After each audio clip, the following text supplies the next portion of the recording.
Welcome back everyone, Tina here, and in this video today I'm going to show you how you can manage and organize your workflows and folders within automations much more efficiently using the bulk actions. Let's go. So first of all, let's navigate to automation on the left and then select workflows at the top. Here you can see all your workflows, the ones that need review, the ones that have been deleted, and here you can create new smart lists for workflows as well. Let me show you how you can do this real quick. Here you want to rename the smart list to marketing, for example, marketing workflows, right?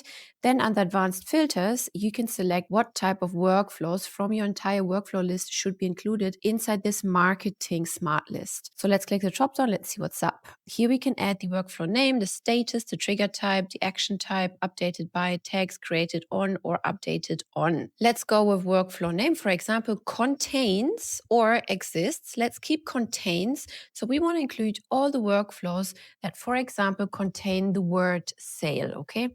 And then we can add more filters, same as I just showed you. And then we can add another workflow or remove the filter or add another filter as well. In this case, let's keep it as is and hit apply. Now you can see here on the left, it has selected the one workflow that contains the word sale. We can now go ahead and hit save or discard changes. Let me save it. And here you can see the name has been updated as well. So now we've created a smart list of workflows.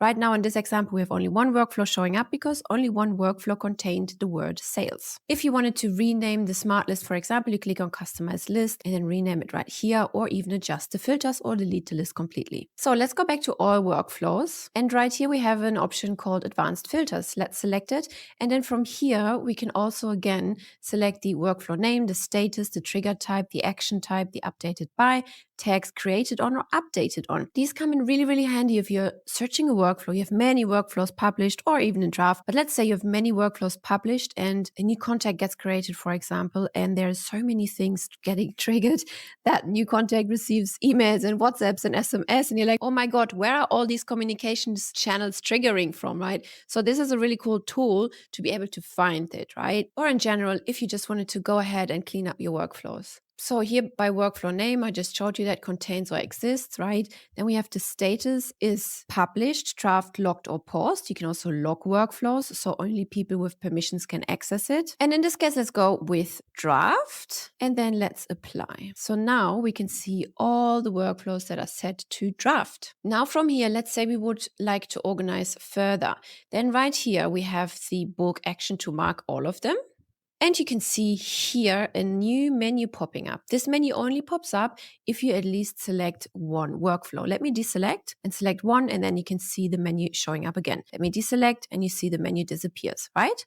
So let me bulk select again, and here we have 8 selected workflows. Now we can publish them all in bulk. If we wanted to, we could move them to a particular folder or even delete them all in bulk. If you click that little drop-down menu right here, right next to the bulk select all, we can also select what do we want to select. Do we want to select all the workflows or all the folders, or published workflows or draft workflows? Let's say we only want to see published workflows. And then here on the right hand side, you can see we don't even have any published workflows. Let's change that real quick. Let's open up this one.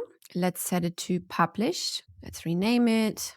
And let's hit save. Let's go back, refresh. So let's bulk select again, and then let's click the drop-down menu and let's select published workflows only. And you can see it then selects only the published workflows. It deselected the draft demo and it selected the published demo. Now let's say we change our mind and we just want to select the draft workflows. And then here it selected the draft instead of the published. Let's go into the folder and let me show you the same thing. Click the drop-down menu and select only the draft workflows. Here we go. All have been marked in bulk. Please note that this only works for the first page. So you can see here, we don't have any additional page, but if you had, then you would need to click next and reselect it again. Let's go back. Let's create a new folder. Let's call it demo folder.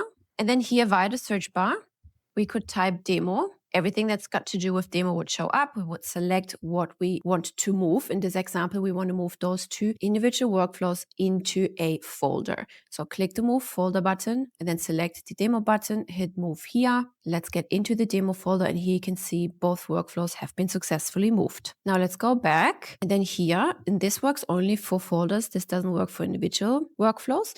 You can click the 3 dots right here and you can block the folders to be accessed by everyone else.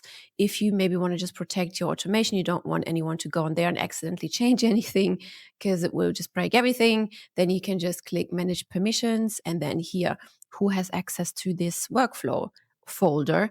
Is it the agency admin? Is it the agency user or only account admins, right? So let's say we are going to select agency admins. Hit update. And then here you can see it's been locked now and only agency admins can access this folder. So let's go into the marketing workflow. And then you can always review the selected workflows, right? So if you know, okay, I actually don't want to select 6 workflows, something must be wrong, then you can just go individually and check them one by one and then always keep an eye on your selected number so that you're moving the right workflows or publishing them all or deleting them all. Or even maybe set them to draft if they are published. Here you can see it is not possible to select workflows and folders at the same time, so it's going to be either or. And the published and draft only applies for workflows because we don't have published or draft folders.